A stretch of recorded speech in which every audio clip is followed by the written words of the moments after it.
Welcome back to Integrated. My name is Angela Erickson, and I'm so glad that you are here today. I have this really great interview with Nancy Charles that I'm sharing with you today. We sat down for quite a while, actually.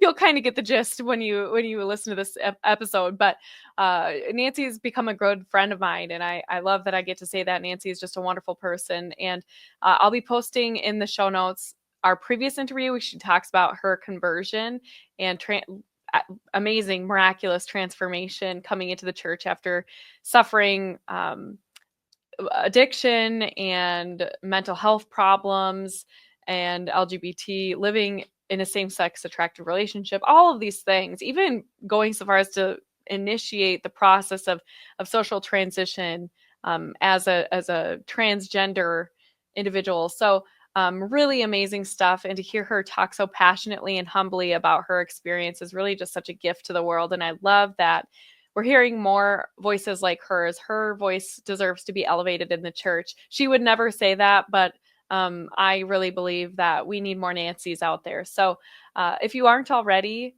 please subscribe and hit the bell. I also wanted to note, there are a couple moments there where the interview got a little chaotic, whether it was like kids coming in and interrupting or the internet totally dropping for some reason. So anyway, I think we made the most of it, but I really think you're going to like this interview where Nancy discusses what are the right questions we need to ask about how to address same-sex attraction in the church, what it actually means about the person, our dignity, and also like the current cultural moment within the church and what needs to be done to rectify the damage that we have been seeing in the church, kind of the outgrowth of the abscondment of our spiritual fathers. So we covered a lot of ground in this interview, and I think you're going to really like it. So please, if you do like it, share it. I think more people need to hear Nancy's story and her thoughts. Again, she is just one of the most humble and beautiful souls that I know personally. And I think to hear this kind of stuff from someone like Nancy is just such a gift. So please share it and leave a review if you like it. Don't forget that, okay? Well, I hope you enjoy this interview, and I will see you next time.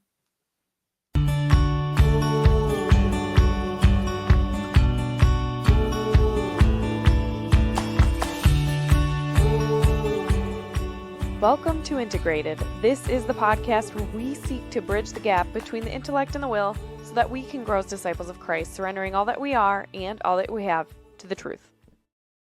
Welcome back to Integrated. My name is Angela Erickson, and I'm so glad that you are here today. We have one of my favorite guests. We have Nancy Charles. I just absolutely love talking to Nancy. She was on a while ago. I'll make sure I link it here in the show, but we talked about her conversion story, which is absolutely incredible. And today we're going to talk about Pride and Pride Month and get caught up a little bit. We actually already have chatted for almost an hour before actually hitting record. And we finally were like, we got to get going on this. Record this. I wish you lived closer. Oh my goodness. I know. Welcome back to Integrated, Nancy. It's great to have you. Thank you. I love it. That was awesome. Yeah, we've talked for about an hour. It's awesome. Surprisingly, though, we haven't really talked about what we're going to talk about, which is I know. Sometimes which is good because it keeps it fresh. Yes, it's so fresh. So maybe a quick, very brief recap of like your conversion story and your background, because it's obviously very relevant to the show today. And then we'll sort of dive into this topic of Pride Month, and I have a couple of places I'd like to take it. But first, I'd love to hear your short synopsis, and we can link in the description your full conversion story. Yeah, so long story short, I come from a background, most of my life I was LGBT. I would have been more of the L that led eventually into the T. As I like to say, we flip around in the alphabet sometimes. Anyway, drug addiction, mental health issues, all that stuff. And then I had a really miraculous conversion on the day that I was about to actually myself. Are we allowed to say it like that on YouTube? I don't even know anymore. It is what it is. I just call things what they are. I mean, I know We like directness here, right?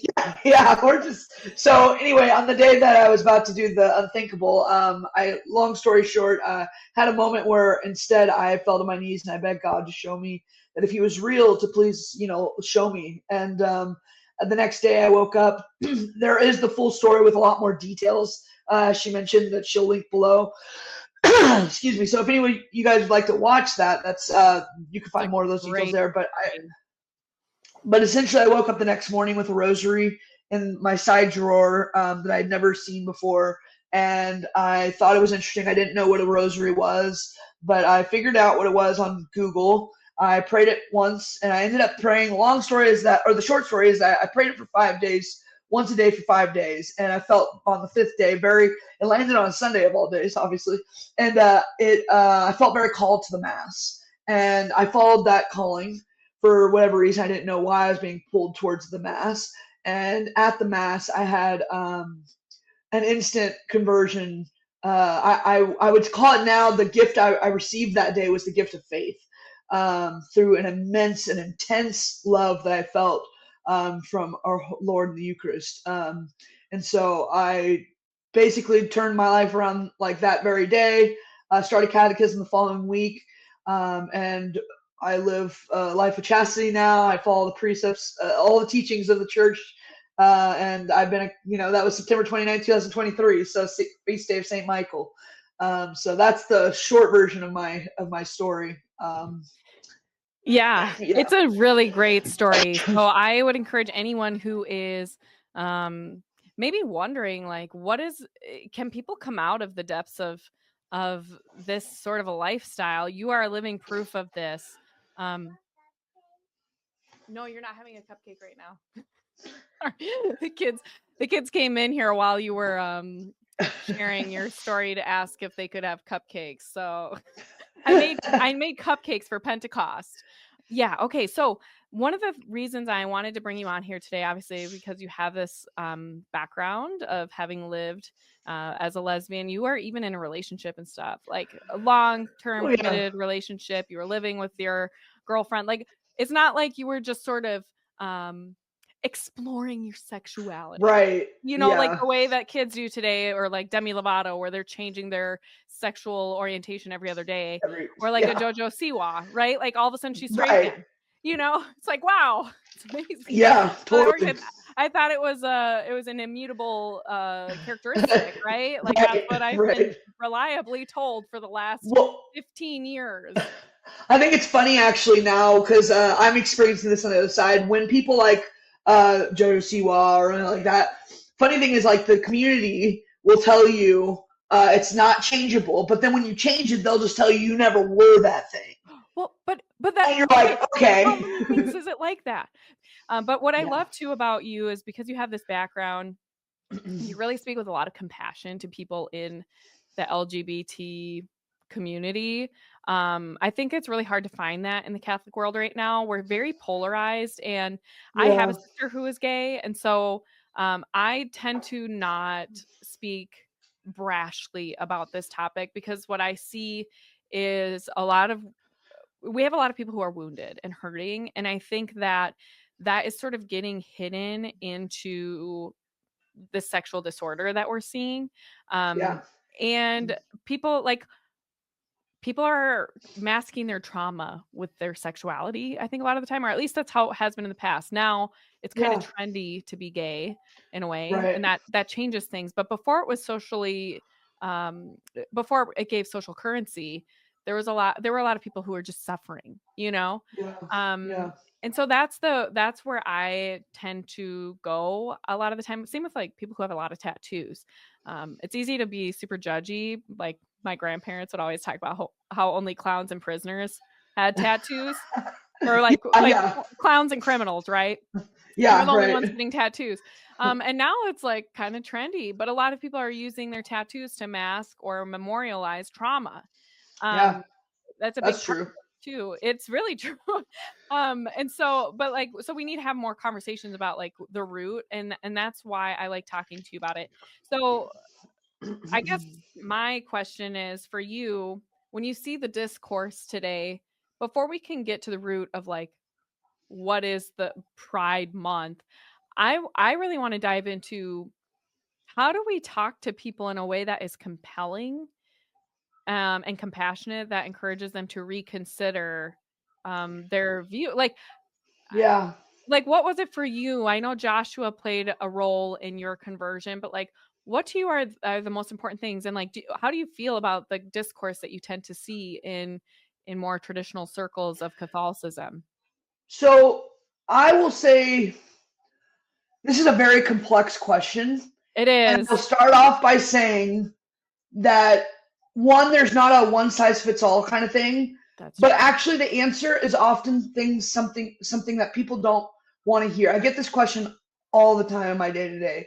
I get parents who come to me and they're like, how do I just, get my gay child or my trans kid to How like do I switch their stuff? How do I, and I get it all comes from this deep love of like they don't want to see the destruction of their child or totally. their loved one or something, right? And so it's like I think what's really interesting though, um, ooh, well, I'm like trying to figure out how to attack it and where to start because it's a little bit of a complex answer. So bear with me. No, take your time. Basically, so when I think about my conversion, I can't speak for everybody because I know not everybody necessarily needs what I needed, but I had to be desperate. So I was given like a weird gift of desperation that led me to ask God to And help me that out. rock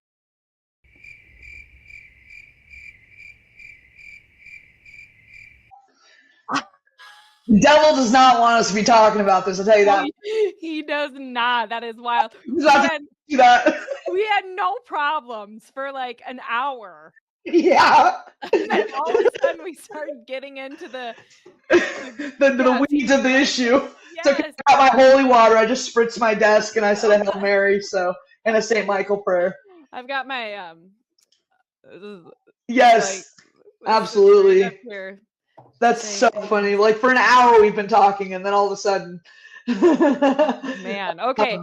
So nobody hear wants to the feel like last. a I didn't know what you said. project. That's kind of where we left off. And people can Okay. sense when you're coming at them and you're wanting to like fix them. Yeah.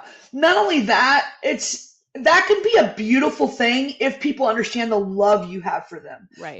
Like there's a difference in trust. So like when somebody like my brother and I have a deep bond of trust, and it's something we've had to work on over time, right? And it's gotten just infinitely bigger being, Catholic together. And before though I became Catholic, I'll give an example. When he would share things sometimes with me or anybody really, I didn't have the ears to hear because what I heard when you would speak like this truth to me was I heard you don't love me Mm, because I'm already confusing. That's the biggest. Oh man, this is the biggest part that I think people miss is the confusing the sexuality with an identity. If you think you are your sexuality, 100%. yeah, then anytime someone speaks against it, they can't help but hear that you're speaking against them, and that's a very personal thing. So you can put somebody on the offense real quick. Now, here's the other thing, though. The question really isn't how do I speak to people in this capacity. That's the wrong question. The question, and this is what people don't like to hear because we want to hear how do we fix things? How do we do this? Right. What I would say is your only job as a Catholic for the rest of your life until the day the good Lord takes you away is your job is one thing. It is to become a saint. That's it. Because I can't tell you how to interact with every single person in the LGBT community. Everyone's at different levels. Everyone's had different traumas. Everyone's hurt. But what I will say is that there's a hyper focus, and I've noticed it just even being in the church. There's a hyper focus on this being a sin that is held in a unique standard against other sexual sins. And the truth is like I don't talk to people with pornography addiction any differently. I don't call them, oh, that's the porn guy. You know what I mean? Like, why do we call people gay people? Like, I'm actually in the current process of changing my language, and it's really hard. Sometimes I still say gay people. Like, I'll still say, oh, I have a gay friend. And then I'll have to quickly say, no, I have a friend who has same-sex attraction. Because Mm. Satan calls us by our sin. And I think it's funny. Yes. Yeah, Yes. I've had this conversation with my sister, my sister who has same-sex attraction. I have Right. had this exact conversation with her before, and it's one of the things that I've actually I'm able to have an amazing relationship with my sister, and That's that awesome. probably shocks members of my family who don't know me very well, Yeah. or know her very well. There were years we didn't talk because Right. there were other things going on, but at the end of the day, we've been able to mend that relationship, and she is one of my best friends, and likewise, like I adore her. I Yeah. genuinely love her so much, and she loves me.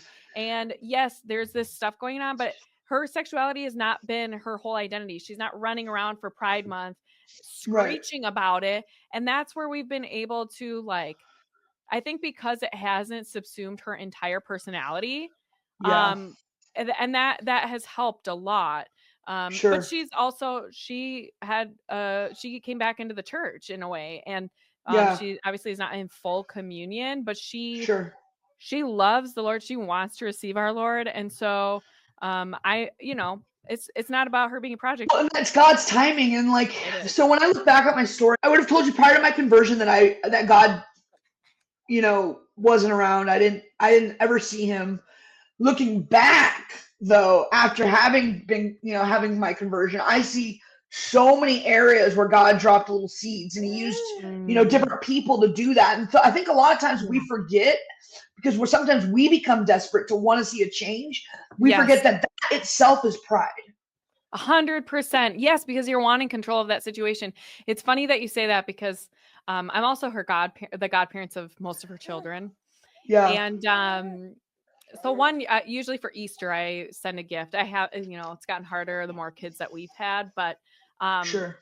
for years I would send a gift every Christmas and Easter for the kids, and then I'd often send one for her. And there was one year I sent her the New Testament Bible with the commentary by Scott Hahn. This was before they did the whole Oh, I Ignatius love Bible. Scott. And so I sent her just the New Testament. And I thought she'll never read it. But at least they have it.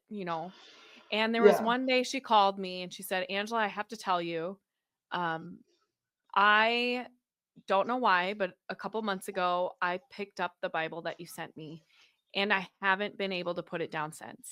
Bingo. And it just floored me. I could tell something was going on, but she hadn't shared that with me yet.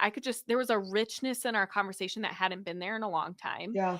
And when she finally confessed that to me, I was like, "Oh my gosh, thanks be to God. Like God is doing something great." And for me, I just remember getting off the phone with her and I wept. And the reason I wept was Mm, because I had a lot of shame because there was that part of me that felt she was too far gone, and I just remember mm, hearing God say to me, "Oh ye of little faith." And mm. I just that has transformed my life because I that one conversation was like it just proved to me my own pride, obviously, but it was just such a tangible experience of me going, like, literally nobody's too far gone, and we don't need to give up on anybody until they Yeah. die. Yeah. We like Yeah. there is still room for God to move, and he might surprise us. And so it's just changed my life that way. And Yeah. so that was a way that she blessed me just by being responsive to the Holy Yeah. Spirit moving in her. She goes, I don't know why. I said, well, I know why. The Holy Spirit. Like Yeah. you responded to the Holy Spirit. Thanks be to God. Yeah, And that absolutely. and our conversations now are incredible. Like she loves her faith. She loves the Catholic Church. But I think too, in that human capacity, we have to acknowledge that, let's say when and I would be curious to hear your experience. I mean, your conversion was a little bit different in that it was so extreme, Yeah. and almost instantaneous in a way, but not to say that like your inclinations were suddenly healed overnight or anything like that. That's not what Yeah, I'm they saying. weren't. Yeah. But I think for a lot of people, they create a life while they're away from the church. And then if they start to move back, they realize they have to let go of everything. And that is terrifying. That It's is deeply terrifying. painful too. And so it's so painful. And so I think that's another area where I feel like we have to exercise more compassion, because I cannot imagine if I had left the church and created a new life with somebody that I deeply, deeply care about. And like my whole life is centered around this relationship, and all of a sudden realizing you know, maybe this is disordered. And like Yeah. having to come to terms with that would be incredibly difficult. And so I don't envy that in anybody, Yeah. whether they struggle with same-sex attraction or anything else. I mean, I'm sure Right. there are similar experiences in other ways, but you're right. I don't think my sister would have felt like she could come to me if she felt like I had been treating her like a project, or I was trying to control her, or I was um, trying to speak into something when she was not ready to hear it. Because I know I've done that. I know I've done that with Yeah. my siblings before. Well, when you think about this, I try to really reflect on this, and I'm a huge proponent of the rosary. I tell everybody my three main staples: do whatever at all costs to become a saint, pray your rosary every day. And the reason I'm not one of those people who I'm like militant in the sense where I'm like, I want to actually, let's have a conversation just quickly about this, because there's a lot of people. I'm a huge proponent. I'll never not be a proponent of the rosary. Um, But when I say, I want to be really clear about the process of like when I wasn't a praying person when I came to the church. Obviously, I never prayed before, so I had to really develop that as a devotion, and that's a hard thing. And I still struggle sometimes. I get too busy, and sometimes my prayer is the first thing to go, and then I'm like, and then I get hit upside the head in real life, and I'm like, oh yeah, sorry God, like yeah, duh, okay, get back to what you need, like your life source. And then it's a constant learning of like, so I don't Yes. say pray the rosary as in you should be perfect at it right now, or like even in a week or whatever. Like it takes time. It's a developed muscle that you have Mhm. to live. But Our Lady is so good, and she is so faithful to us. And look, there's nobody on the face of the earth who wants your conversion more than Our Lady, and Mm. she is a good mother. And I'm just telling you, man, if she said it herself, like she wants us to pray, and we don't even know the graces that we're getting by just having this one devotion. And like you'll find out, like it's kind of like that experience you had with your sister, where like you kind of planted a seed, and then like all of a sudden, like however long later, you realized, oh hey, that was something. That was actually a powerful moment of you where you were moved to do something, and it wasn't in your time frame, but God, that was His time frame, and Right. it worked in His time frame. And then when you Exactly. had that moment, that's what like being close to Our Lady is like. It's like you don't always know the game plan. You don't always know but I think it's constant like abandonment of self to something that is just astronomically bigger than we are. And being like and just remembering how small we are Yes. always. And in that you gain so much trust in God. Like it's unbelievable actually. And sometimes I wonder, sometimes I get mad at myself because I'm like, when I have those moments where I'm not trusting and I get a little more anxious or this or that, Mhm. and then I come through that and on the other side and the Lord shows me like that He's worthy of trust. I'm like, how do I keep forgetting this? And I that's just like human nature. I'm like, how do I keep forgetting that you're the best thing that's ever happened to me? Like, are you kidding me right now? Like, that's just how broken I am. You know what I We're mean? Like, so frail too. And yeah, I think when you realize that about yourself, and that's where I'm like, I think having a prayer life and prioritizing that over being right all the time. Like yeah, we have to cultivate a prayer life because we realize how absolutely depraved we are and in need of God's grace. Like that is real spiritual poverty yeah, when you realize that you are impoverished, and like yeah, the only thing that can enrich you is God's grace and His yeah, Holy Spirit, like the sacraments, all those things, like how deeply we are in need of those things. yeah. Because you're right, we forget so fast that It's we yeah, need that. it's so funny how fast we forget, and we're gonna forget a bunch more too. And that's you just have to know that Like and be children. aware of it and just keep working at it. You have the rest of your life, which may be a week, it may be a day, it may be 70 years. I don't know, but the cool thing is like the reason I love, and this is like, it seems like a non-answer, but it really is the answer as far as I'm concerned. And when people ask me like how do I speak to somebody who's gay? How do you speak to yourself? Like, you're a sinner. Like to ask that question is even to sometimes forget how broken you are. Like how desperate people who ask that question, and I understand it. Don't get me wrong. I totally get it because I ask Yeah. the same stupid person. Like I ask the same silly questions sometimes in other ways. So I'm not excused from this by any means. But I think to myself, I'm like, to even ask that is to recognize, like, well, it's not actually, it's to like, if we knew how dependent we are on God for everything, if we knew how, like, even just like if our life is going well and smooth and nothing seems to be happening, just the fact that, like, it's even that smoothness, like, everything is God. Like, everything is, like, my point is, like, everything good in your life and the care that you, we couldn't do anything good without Him, like, ever. And so, like, we're wholly dependent on Him, is what I'm trying to say. And I'm probably saying it, like, not the best way, but my point is that's why Our Lady is so important to me, because she, I tell people this. I say, one, never sacrifice the truth. So, but not everything that's true needs to be said all the time.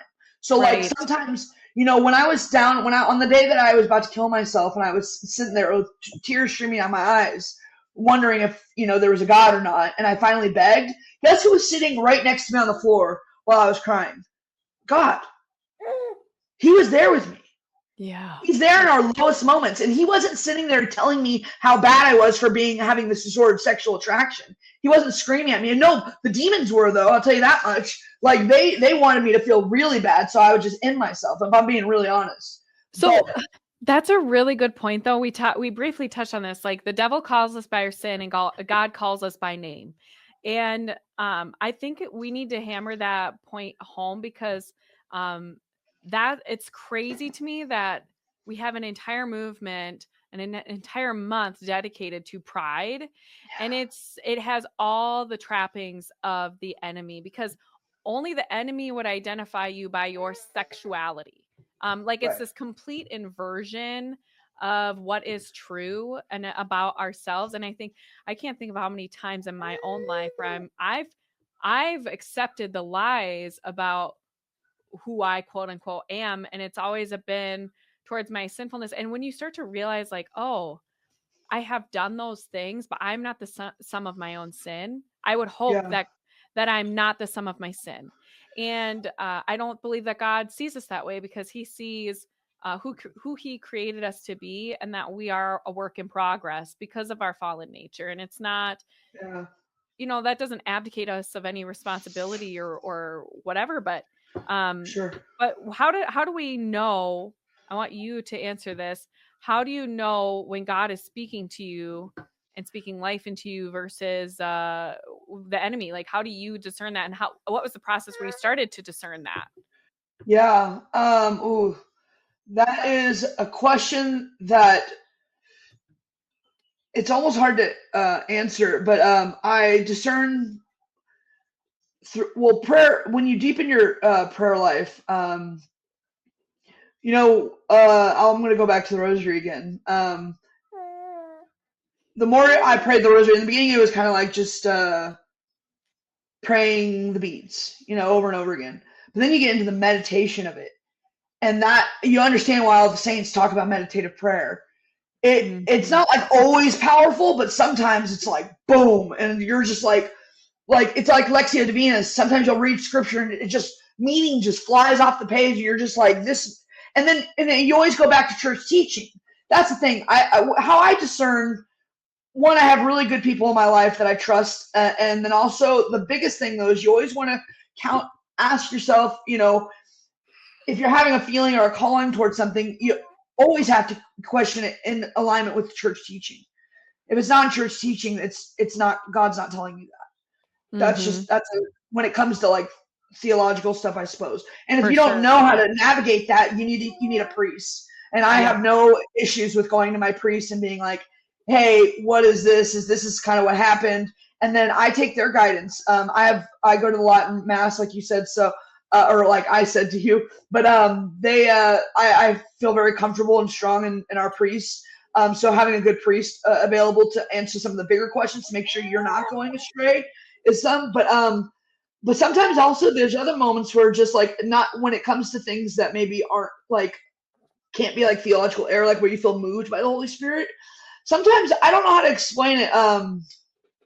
Can you repeat the question? Because I feel like I'm getting off a little bit. Sorry. Yeah, no, that's okay. So, like, at what point, I guess, and maybe I can make this question more succinct, but how did you start to discern where God was speaking life into you and, like, calling you by name versus identifying with your sin. Mm, And allowing the devil to dominate that, because it's really easy to start believing the lies of who we are and identifying with those lies. yeah. And it becomes a part of your identity. It's not just about sexuality, but I feel like we do this in other ways too, you know. So I can give you an example. Actually, something that happened just yesterday. So yeah, I do struggle with this kind of stuff. And how I'll just tell you what happened, and then we can hopefully drive an answer out of it. Um, but I was actually telling you a little off air that like sometimes I get asked, like I've been asked in the recent past to speak at some pretty big things, and I get I get very I guess I get very fearful that I'm the wrong person to be doing all of this stuff. I feel very like when I'm put in rooms sometimes with people who I know have worked their whole lives, you know, and that are accomplished, and then I'm sitting there and I'm like, I was doing meth 2 years ago. Like it, I feel like I have this huge, what is it called? It's called um, Like an inferiority complex. yeah, but it's what is it? It's there's something I forget the term. I'm forgetting it right now, but I get really, really like fearful that I'm not the right person to be talking about God Um, or my story or and it really deeply, you know, bothers me sometimes. And so like sometimes I will get like very like I called a friend yesterday and so I try to keep wise counsel. People who are a lot of my friends are older, like 70s, sometimes 80s. They've that been can be around the really block. helpful. Oh Yeah. yeah. Yeah, You need they're wise mentors. mentors for sure because then they can speak like a lot of wisdom to you and share perspectives that you know are that from a different you know angle and help you out and so you know like I sometimes think like who am I to be even doing any of this stuff like it's just it's crazy like or like when people come up at church and ask me questions about like oh I saw your story online and I want to ask you a question about this like sometimes I'm thinking like you don't even know who I am like you don't even know the things I'm capable of doing you don't want my opinion like I get that feeling Mm, and I feel like I'm unworthy like who am I like you've been a Catholic your whole life and here you're asking me a question it just feels very upside down sometimes and I get attacked that way. I really feel like I wouldn't say attacked like spiritually necessarily all the time because I'm not the kind of person who wants to be like there's a devil under every rock. You know what I mean? Sometimes these are just our own issues. But I yeah. feel very inadequate, you know, to be even in a position where somebody wants my thought on something. It's like, are you sure? Like, do you know who you're talking to? And I think how I discern one, I will say this: my priest said something really, really, really very one of the it's simplest thing, but he told me also a couple like about a year ago now, I would say, give or take. He said, "Fear doesn't come from God. Anxiety doesn't come from God." So he was showing me how to better discern on my own when I don't have immediate access to maybe talk to somebody or talk through something. He says that when your peace is gone, that's a really sure sign that you're not close to God, basically, you know, Hmm. like that you need to. And so he recommended praying and just getting quiet and like really getting quiet. And that's why prayers becomes more edifying the longer you do it and the more you do it. Because in the beginning, when you're just new at prayer, you're kind of like an ADHD case and you're like looking all over. It's not as edifying. It feels like more of a chore. But when you get really good at practicing silence and like just, you know, being present with God and not having to think about anything even, like you really hear God in the silence of things. And I think I feel more so in the peace that I feel because the peace that I get from God when he's speaking to me is like unlike anything I've ever experienced. It's not the world can't replicate it. And so, of course, I do check my thoughts and stuff with people who know better just to make sure I'm never because one of my biggest fears, to be honest with you, and I talk to my priest about this regularly. I told him like, you know, I was like, my biggest fear is that I'll misrepresent the church. It's like my Mm. biggest fear because especially like the more like I talk and this and that, I'm not a theologian. I'm not my brother. Like you're gonna have to go to him for those questions. I just have You a know, story. honestly though, it's it's refreshing to hear somebody say that they are afraid to misrepresent the church, because I don't think there's enough of that concern right now. Yeah. We have so many people pontificating, and I mean, I'm probably guilty of this, as guilty as anyone else. I'm not going to pretend I'm not. But I think we forget that we're going to make an account for every single word that we utter, Yeah. um, and especially when you have a public platform, it's going to send a lot of people to hell. Yeah, And I for think sure. when that acknowledgement that this is very serious, this is a serious responsibility that you have to steward because of the scandal that could be wrought if you do misrepresent something. I mean, I think that's a good sign. Yeah. And you're lucky that your brother is a theologian. You know, not everyone has brothers that are theologians. Some of us are just out here doing the best that we can. Yeah, I think he would actually disagree with me calling him a theologian. I'm probably calling him that because I don't know the difference. So forgive me. I think theologian, you have to have like a Sorry, PhD. Joshua. Yeah, sorry. If we're misrepresenting what you are, what would he call it? Just call him an apologetics, someone who does apologetics. I think a theologian on paper is something Historian. different. Yeah, Yeah. I don't want to make it. I don't want to misrepresent what he is, because I think that would bother him. But I'm just a layman, so I don't really know the difference, to be honest with you. But that's how little I know, is what I'm trying to say. So whatever he is, he knows a lot about a lot. So whatever he is, but no, I just don't want to get into the space where people are, so I constantly am having to check with my priests and like just other counsel to make sure that, like, because it's a really, look, when you really truly, and if you recognize that this is God's church, you realize how you don't have any control. Like, you are just supposed to be a servant. That's it. And like, in order to be a faithful servant, you have to know the master. And in order to know the master, you have to spend time with him. And you have to do that. And I don't mean like, even like, and I'm not saying this because I hope I'm not gonna make myself sound like I'm doing all this perfectly, because I certainly I'm not. But what I will say is that through my fumbling and falling constantly, I'm learning the importance of this, of how important it is to stay close, to Christ. And Our Lady's been the best way to do that for me. And she sends me saints all the time. Like right now, my top guy is St. Maximilian Colby. I mean, he's just, if you don't know his story, you have to go see his story. And so, but he was all about Our Lady, and creating the church militant around her, because I mean, I don't know. So like, I guess what I'm trying to say is that, yeah, I really truly trust Our Lady, that if you put yourself in her hands, it's one of the 15 promises of the Rosary. As the first one is signal graces, and she sends you. It's like almost like an invisible map she's taking you on, and all you have to do is just like listen, and how you, like I said, to discern. Because some people, I heard one person say, and this just broke my heart. I heard somebody who was in the, I think it was somebody who was being influenced by the Father Martin type Catholic. Yeah.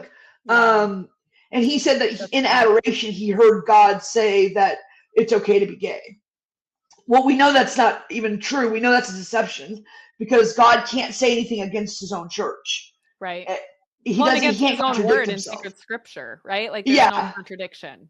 yeah, he can't contradict himself. So that's a clear sign of that, that it's not the right thing. Um, and then other times, sometimes you just have to fumble your way through things and have the humility to be like, yeah, I guess I just didn't. I guess I'm a total, like, look, I tell people all the time, and people try to save me from this. Don't save me. I'm a dummy. It's okay. Like, we're just dummies. We really are. And I love that we're dummies, because then people could just, like, we could just recognize how much we need God. Like, I've been moving, like, recently with my dad and my little brother. And I'm telling you, the last couple of days, I have not been a happy person to be around. And I had to go say sorry to my dad. And I probably have to say another sorry to him, because I've been really stressed. And that's hard. I gotta be like, yeah, I was a dummy, and accept that, and then go to confession and say, I probably wasn't honoring my father the way I should have. You know what I mean? Like, humility, you have to just be able to do it. And I'm not perfect at it, that's for darn sure. But I always realize it comes down to that. And so when I'm looking at somebody else's sins and how to get them in the church, it's the wrong question. It's the wrong question, because the truth is you have to show people the face of God wherever you should go. That's it. That's it. That's all you're responsible for. If you think you're responsible for anything more, then you're just living in pride. Like, your job is to just love people. And the way the church would have you. Now, don't compromise truth. If they ask you a question about church teaching, you have to answer that honestly, because you're responsible for that too. But you don't have to beat them over the head with their sin every sin. I mean, Satan's already doing that enough. Yep. Sometimes people just need you to sit with them. Right. I think this is such great advice. Often I go into the confessional and I'm telling my priest basically how I'm worried I'm ruining my children. And he's always like, "Oh, Angela." He's like, "You overestimate how much control you have." He basically is like, "Angela, get over yourself. It's in God's hands." And I'm like, okay, but it's a lot easier said than done, because I have these little souls that I've been entrusted with. But you're right. Like, I just have to model it for them.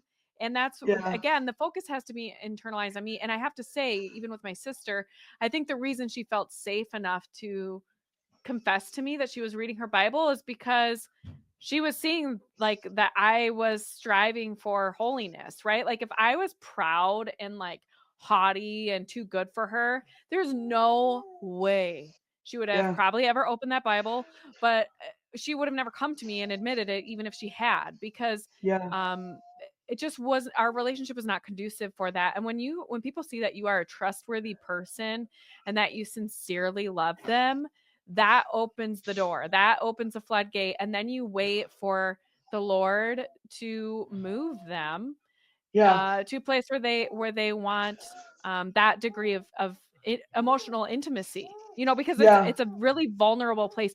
Somebody has to come from a really vulnerable place and willing to lay down that fence where they're willing to invite somebody into that, whatever it is that they're experiencing.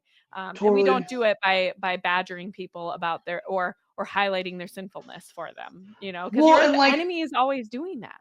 The enemy is already using them. Yeah, for sure. And then and like, I'll give you an example. Before I was Catholic, I wasn't even close to being Catholic. I didn't care about religion at all at this point in my journey. My brother had got me in contact with I bet you he wouldn't mind me saying his name, but anyway, I'll leave it off the air and I'll ask him later. But he's somebody, he works for like he's a writer and stuff like that. But I don't think he's, anyway, it doesn't matter. My point is that he was like, I think this guy and you would really understand each other. And my brother was just trying to give me a friend. He didn't tell me because you're gay or because you have all these things, because you're on drugs. He just said, hey, I have a guy that I think you guys would really get along and have some good conversations. And I said, okay, cool. Like, I'm down for friends. Well, he's a really devout Catholic, has a wild story. And he was so disarming just in his like conversation. He never compromised truth. So of course I was pretty quick to learn that he was Catholic and I knew what he believed, but I never felt judged. And that's also really interesting. He was one of the first people I recognized that could have this opinion, but I didn't feel judged by it. I felt like I could just disagree with him and he could just disagree with me and we could still like, and so like I remember talking to him because I was still going through like some heartbreak through my last breakup. And guess what? That was the hardest breakup I'd ever been in my life. I thought I was going to die, Angela. Like, I really thought I was going to. Like, sometimes I still can't think about it without choking up because it just hurt because we're humans and we just, the love that we feel in these relationships, they're maybe not agape love, but they're definitely a form of love. And our emotions are deeply intertwined in these, and sometimes our traumas. And well, even imagine if there wasn't the sexual component, your best friend dies. Like your best friend, like there is still a grief there. Let's say you have a best friend and you even stop being friends with them.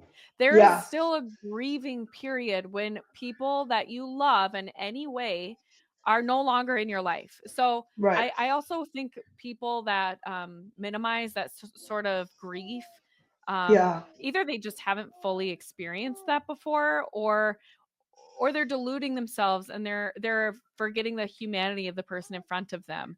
Okay. Exactly. So anyway, I just want to say that for anyone who's like, why can't Nancy get over it? Well, because she's grieving. He's Yeah, right. grieving Right. Well, and the funny thing is, I don't think about it anymore, but when I talk about it, it brings back up the emotions of because how you difficult that remember. period was. Yep. You're like, man, and now I'm in a place where I'm saying I'm having masses said for that person because I recognize the damage that I helped them create in their own life and their own soul, and that's another cross to carry is like all the people that you helped, in that life that you're like, man, this person that I had at one point would have told you was the person I loved the most my entire life. I loved them in such a disordered way that I actually contributed to their to the destruction of their soul, which is deeply harming, which is deeply hurtful. And now on this side, and the only thing I can do is just have masses said for them. I pray for them in my rosary. You know what I mean? It's like I every now and again I'll offer up a fast day for them. You know what I mean? Like because it's like, man, it's my job to also to try to repair what I can and the way I can. So my point is that this friend that my brother put me in contact with, guess what? I would like cry on the phone and just tell him like how heartbroken I was, and I could not look. I couldn't see past my pain at that point, and what he did. And this is a man I know does not agree with that relationship, but he sat there and he said to me things like, I know how hard that is. And then he would give me his experience. He's like, one time I had a girlfriend, and this is what happened, and this is I totally understand. And he just let me be in that place, and he was with me. And I think in many ways now I had no idea, and it blew him away too because I think like a year maybe or so later I became Catholic, which blew both of us away because I don't think any of us. I mean, but he never tried to force me to become Catholic. What I remember though, especially after becoming Catholic, was that this is a person that like showed me the face of God in the time when I needed somebody the most. Yeah. Like we forget that. Like people, I mean, I was destroyed. I mean, my story starts with my attempt to kill myself. I mean, is it people are struggling with that every day. Mm-hmm. There's people right now. High rates in the LGBTQ community, and I do find it funny because there's a fracturing even within the community between the LGB and the TQIA whatever plus, and so like there is just sort of this fracturing of identity, like at the root. There's this identity fracture that's going on, and we don't do anyone any favors when we're like exacerbating that, like right. I think the thing that's been on my heart for the last year or so has been really fostering unity, because there's so much disunity right now, and I guess it kind of coincides with this integration thing, but like that, and that's like what you were seeking, and we're all seeking integration and community and communion. What are your thoughts on Pride Month now that you're like out of it? I mean, was this like something you celebrated, or what was it like back in the day for you versus like now, and how has your perspective changed? Well, I'm probably the worst person to ask this question to because I always hated Pride Month. I thought it was so stupid. I never went to a Pride parade. I, in fact, used to get in fights with like a lot of my gay friends about it. And they're like, just come. And I'm like, no, it's literally gay. And they're like, haha, play on words. But no, I'm like, I thought it was silly. I never once, it actually embarrassed me back then. And that's why I never went. And the reason it embarrassed me was because I was raised in a family where we work for everything we have. We don't ask for handouts. Not that getting help and assistance is wrong. That's different than a handout. We don't need validation externally. Like if somebody else, you know what I mean? Like, I mean, now we still look for validation externally because we're broken. We're human. So that's not to say that. But my point is like, I thought I never cared if I never needed to see a pride flag in my classroom to feel like what I was going through. In fact, actually, can I tell you something that's really interesting? Because I did experience this. It was actually the pride movement that started towards the end, when I was becoming more of the T, um, transgender, we'll say that for people who aren't as well versed in the language, but it was actually this whole need for everyone to like bend the knee to this identity of other people that really started driving a wedge between me and the gay community. And the reason was because, well, I was having feelings internally of like whether or not I wanted to be, go down the path of being trans. Um, but I was so scared by those feelings and like what was going on internally in me that I don't want to talk about it. Well, all of a sudden the movement is asking you your pronouns. So, and that I had an argument with my sister who's very, very pro LGBT, very, very pro all these things right now. I won't talk about her too much because, we love her. But my point is that I remember even back then having a conversation when I was about to consider going medically and transitioning. I told her I had come out as trans already to my mom, changed my name to Roman, and I told her, I said, I don't like that people ask me my pronouns. I feel like it's outing somebody. Like, in the beginning when people say, you don't out people, you don't out people. But when you look at me and you assume I have pronouns because of how I look, you're making a lot of assumptions about me. I don't want you to make the irony. Yeah, there's so much irony in the whole LGBT movement. Right. And I'm like, no, please do not ask. Like, if I want to give you my pronouns, if I have them, like, I'll give them to you. But like, it took an element of like privacy away from people.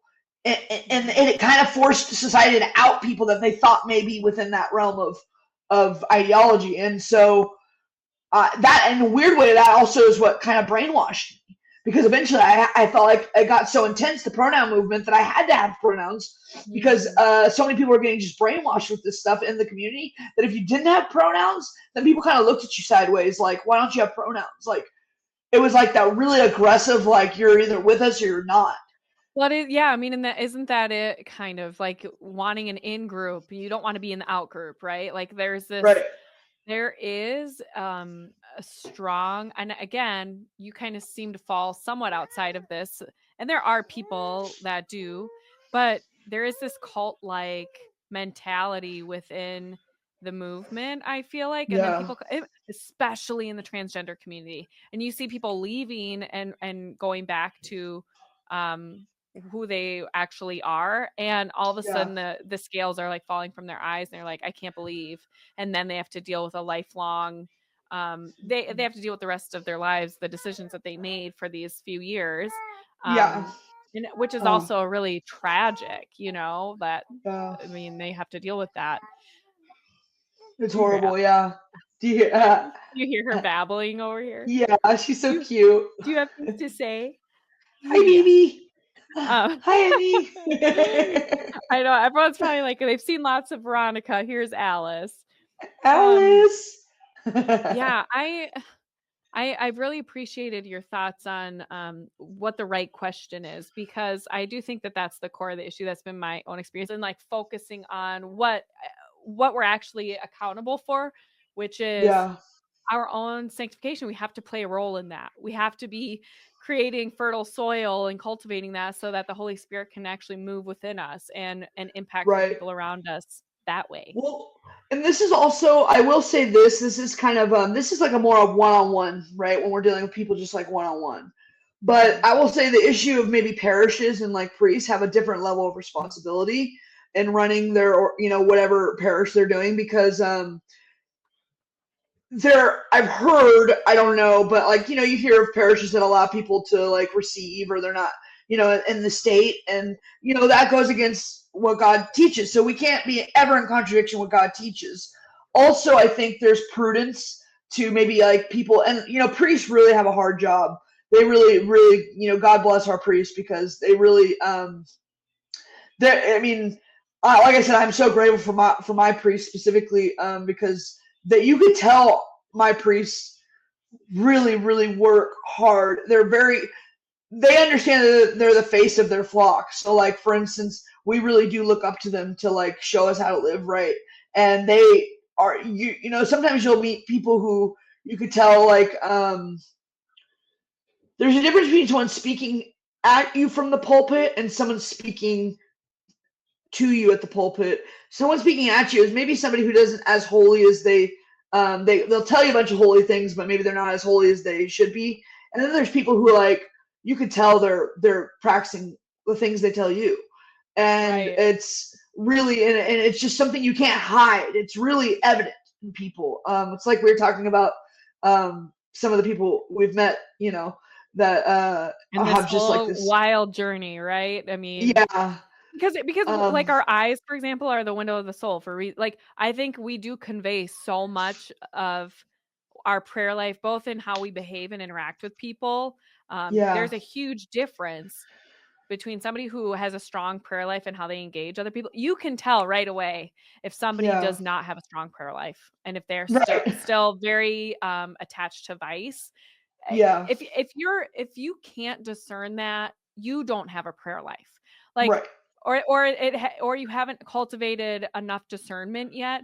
But generally, if you have cultivated discernment in your life, you can look at people and say they pray a lot, and I gravitate to that, and it establishes a foundation of trust where you're ready to receive what they have to offer. Yes. Yeah, exactly. That's beautiful. And so I think the churches have a different type of responsibility than laymen do, obviously. And I'm not going to sit and tell you what the church's responsibility is. That's above my pay grade. You know what I mean? But I will say that, I'm really grateful to what I will say is my priest. I'm grateful to my priests. They never compromised the truth. I never had to question what the church taught. But they were very gracious with me. And, there are fathers, there are spiritual fathers, and like the father, even in the family, is so important for our spiritual growth. So having that relationship with a good father is just very, very important. And And sadly, we yeah, have a lot of so bad spiritual fathers too that have absconded from their role, and that's another component I think to this entire issue at large is that we have not only biological fathers who have largely absconded from their roles as fathers to guide, guard, and protect their children, but we have spiritual yeah, fathers who have also absconded spiritually from their children in the church. And so it's not at all surprising that we have so much confusion around sexuality and gender roles and all of these things because the leaders have a lot of them have been gone. They've been yeah, fornicating with the lady down the street. It's like it's something yeah, completely different. There is this adultery going on or this neglect, and so that has to be remedied. And so I will say our priests do need to recommit themselves to their roles. And yeah, I'm always love it when I hear somebody talking about a great priest. I have a wonderful priest, and yeah, I thank God for that because there were times when I haven't. And in fact, one of them, it's funny, he probably gave me one of my harshest penances ever, and he went to jail shortly after for wow, taking advantage of a woman and abusing her wow, in a so relationship way. unfortunate. And it was like there were so many things where I like had, I was like, this, I don't know, something's kind of weird about this priest, but he's a priest. So Yeah, I'm sure, again that authority, you sure, assent to that. And of course, I was like, yeah, this makes more sense now. Later he yeah, actually was laicized, so right. yeah, I mean, but that's the state of the church. The church right now, in a way, on some level, mirrors the culture, which is a problem. Yeah, and this is sometimes where hopefully this isn't controversial, and I'm going to uh, Use all say the it with a caveats cat. you knew. Yes, all the Yeah, caveats you need. I'll say it with a caveat because I don't want people to take this as I'm against the Novus Ordo like indefinitely. Like I don't notice that there's any good places to go to church. Most of my friends go to a Novus Ordo, I go to so a I am unicorn not. Novus Ordo most of the time. Yep. Yeah, so Yep. there's definitely some really reverent Novus Ordos and great people. So I'm not in that category of space talking about God's present there, and he's wherever Do we God trust the is. church or not? Like Right. that Exactly. that's where it ends for me. I'm not Exactly. saying So everything is great, but I have no exactly. illusions. But But what I will say, and this is what the caveat I want to say before I say what I'm about to say, is that the reason I love to share the Latin Mass with people one, it's because it's so far removed from what is in a Novus Ordo that it's like almost a completely different experience. But one thing I noticed is that people in the beginning of my conversion told me how well catechized I was, and I didn't really understand like the extent of that. Because I'm like, am I though? Like, don't we all go through the same catechesis? But it wasn't even just about catechism. It wasn't even just about catechesis or RCIA that I went through. It was about the liturgy forms us. And so just being present in that reverence of that liturgy, you know what I mean, forms us in a way that I didn't even, that kind of was like went over my head. You know what I mean? And so I thought that was interesting. And then two, I also think it's interesting to note, maybe other people's experiences have been different, but I will say people often ask me like, "Oh wow, you went into the Latin Mass. How are you received?" But I've never once had an issue in my Latin Mass. Now, I will say I think people have that perception a lot of times because of what they see online. We have some, trads that give us a really bad name, if I'm being honest. And I'm not, and it's unfortunate because it's a beautiful, beautiful Mass. And my experience in person is that you just have a lot of really beautiful families who are just, some of the greatest communities. This is why I love like Brian Holdsworth. He is I love that man. I've never talked to him, but he's like the perfect trad to look to, in my opinion. Like somebody who's like very kind. Like that's the kind of person you get at Latin Masses. You might get a person here or there. I haven't experienced it, but I'm sure there are. We're all sinners, so you might get like a angry old person, here or there. But for the most part, like the experience I have at church in person is just very different than what you see online in the space. Yeah. And I think that the online space sometimes is what causes the division that is in between these two, otherwise coexisting sort of things. But I don't want to get too far into that because, to be honest, I'm not somebody who speaks on a lot of that stuff. But I only say that to say this is that one thing I have noticed is that people, and bringing it back to this one particular thing, I have noticed that people lack in catechesis. The people just don't know their faith very well. And I would say, not all people, but I'll give you an example. This is actually the only example that I really, truly like care about that stuck out to me and like kind of things I talk about. Me and my brother were having a really big conversation. We actually have an interview on our Eternal Christian podcast where we go into this. And and Josh, forgive me in advance if I mess up any of this. So go check that podcast for more firm knowledge if I might mess it up here. But one of the errors of Luther was, sorry. They're all like, all of a sudden, all six of them are in my office. Like, that's okay. I don't even know what they're saying. I just told them, go eat a cupcake. Fine, have a cupcake. A Pentecost cupcake. Don't do it. It's okay. What I was going to say is one of the errors that Luther made, and I didn't know this until my brother and I talked about it, was this idea of like, basically it's kind of what we see now in the church. Like growing up, I used to be told by Protestants, not all Protestants believe this, but I used to be told by Protestants that like, having the attraction was the sin. So I didn't know how to separate myself from it, right? And that's how it becomes an identity. Yes. So it actually came through a theological error of misunderstanding like concupiscence and that were different than our attractions, I love that.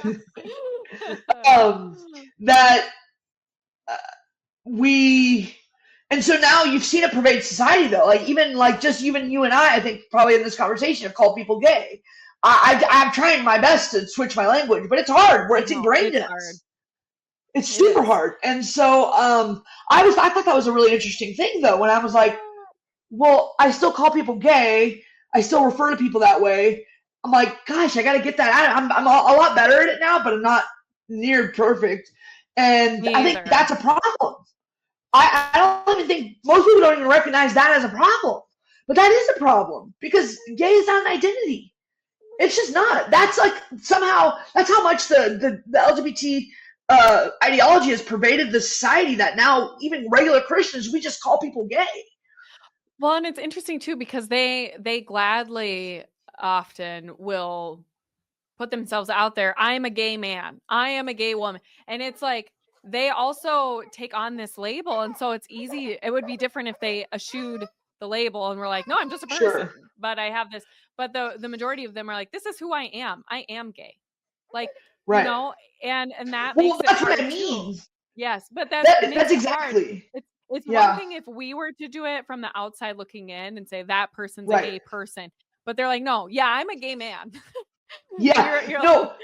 you know what I mean? Like it's this both and I don't know if the gay community, so to speak, stopped identifying that way and said and weren't pushing Pride Month and like celebrate that I'm a gay man or I'm a gay woman or that I'm bisexual or whatever, like that, and that's the other thing is like going back to the identity. We are not our sin, you Well, and know. this I was saying this all to say this is that you're right. It is the fact that the identity. Once again, if we have a theological error, if people have been raised to believe that having the attraction itself is the sin, not the act of it, the attraction that alone is the sin.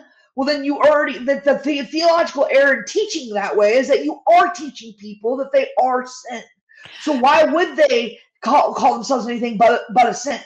Right. And then Well, in return, they teach other people to call them by sin. So, like, this is where it goes back to the catechesis of what I was trying to say is that if people understood theologically and, like, if they understood the catechism and actually what the church teaches about this, they would have. It just goes back to how much more society has impacted us versus the church sometimes.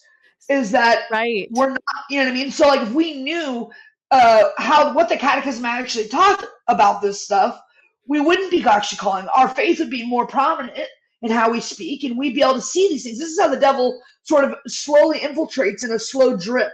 We're Yeah. slowly being boiled, so we don't notice a lot of these things. They just kind of like happen one day, and all of a sudden now, not only is it just the LGBT community calling themselves by sin, but now it's pretty widely accepted that everybody just calls them by their sin. Right. And that's like direct contrary to what we believe as Christians. Like Yes. we don't call people by their sin, but we don't even think about it because we're so in debt, like we're so engulfed in this society of sin Yes. that we don't What do even you question it. What do you think about people like Father James Martin? And because I think he would probably say something like, "Well, I'm just trying to catechize people the way that you're saying," and like, he also does identify people by their sin as well. And I Yeah, like, what are your thoughts on that? Because I mean, I think people could hear this and say like, maybe if they're not really listening would yeah, say that we're doing the same kind of thing, I don't, that's not at all what we're doing or saying. We're yeah. not saying that we should just let people persist in sin. We're just saying we shouldn't identify people as their sin. But like, what do No, you no, no, you could say they're same. We call it what it is we call right, we there are people who struggle with same-sex attraction. So yeah, we're not getting it. There's no there's no letting off the hook. no letting it. Um, And so what do you think the damage is when you have someone like Father James Martin who, I mean, talk about scandal. yeah, And I'm not saying that you need to say anything explicitly against him per se, but he's kind of he's a face to this part of the yeah. church right now. And this is a scandal. And I think a lot of people are confused about what the church teaches. I've heard people say like, they feel legitimized in this lifestyle because of priests like Father James Martin. Do you think that they're misunderstanding what Father James Martin is saying and doing, or do you think that we do have something going on in the church right now where this needs to be remedied and corrected very clearly, talking about catechesis and avoiding this sin? Yeah, so I will say this. Sorry, real I'm fast. only bringing him up because you mentioned him briefly No. earlier. Yeah, I have no problem mentioning, talking about this. I'll give you my impression of how his talks and stuff have affected me as somebody who has come into the church with this disordered attraction. I was horrified initially, because there's two things. One, when you think about like a father, you think of something like if you think of the Father, right? He is the author of truth. So a father, a spiritual father on earth, an extension of that truth, should be a clear path to truth, right? So anytime you're dealing with somebody, this is a huge way I discern people sometimes. Anytime I'm dealing with somebody who adds layers of confusion to that truth, or you have to like jump through hoops to try to understand like what are you saying? You know what I mean? Like that's a big red flag, and there's something that has to be very cautious about that. Now, I very briefly dove into some of the Father Martin stuff. I have not read his books. I have not, I have to covet my eyes and protect my own spirituality, right? And so you don't go knocking on doors sometimes that you know may not be fruitful, especially if you have that. It's like going to a bar if you're an alcoholic. You probably shouldn't be there, just to see if the guy is really doing what you think he's doing. So I have enough guidance in my life, and I've seen enough on my, enough of the front red flags I don't even desire to go any deeper into his ideology because I'm still a sinner and the devil could really trick me sometime if I'm not always careful. I don't think I could be. I would like to think I would never be able to be deceived that way because of the way I've come into the church and how strong my faith is right now. But I don't play with it because I'm still a dumb human being, so I could really get lost in some things if I'm not careful. And so it's one of those things that I don't know enough. But what I will say is I did see a short documentary one time. I forget what it's called, where it broke my heart. I literally wept after I finished it. And the documentary was this young boy who basically had been made to believe by Father James Martin that there would be hope someday that the church would change its teaching on its sexual teaching. And that I was not okay with. That is because I saw myself in that. I said, what if I had walked into the doors of James Martin's church and that was the message I was sitting here waiting for? That's a kid that if they're not emotionally watched eventually, that's a suicide waiting to happen, in my opinion. You give somebody a false hope for too long as a kid, and that's a person ready to walk away from God the second they realize the church is never going to change the teaching. That is disgusting. That is grotesque. And what I will say is that vengeance is for God alone. God is not lost on Father Martin. I don't have to speak out against him all the time. I'm not even in a place of authority to do that. That's really for other people to do. So I'm only even answering this. His superiors. I wish his superiors would rein it in. Absolutely. I agree with that.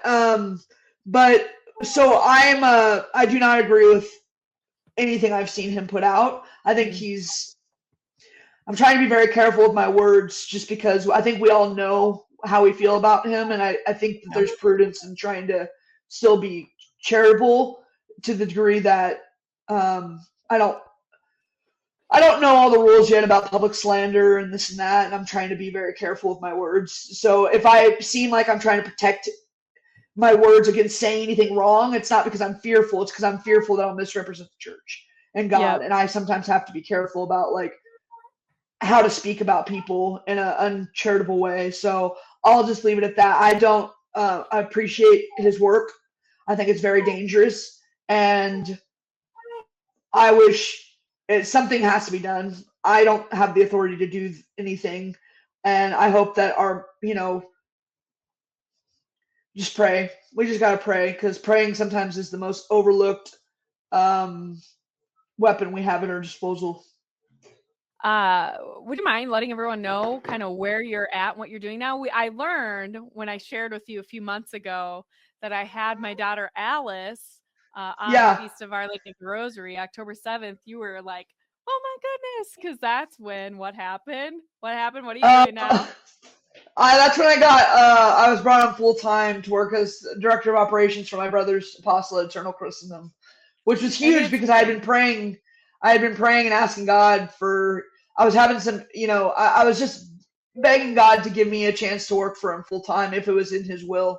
And it didn't really matter what it was. And sure enough, like 3 months basically of strong, hard praying. And I was brought on initially part-time to see if it'd be a good fit.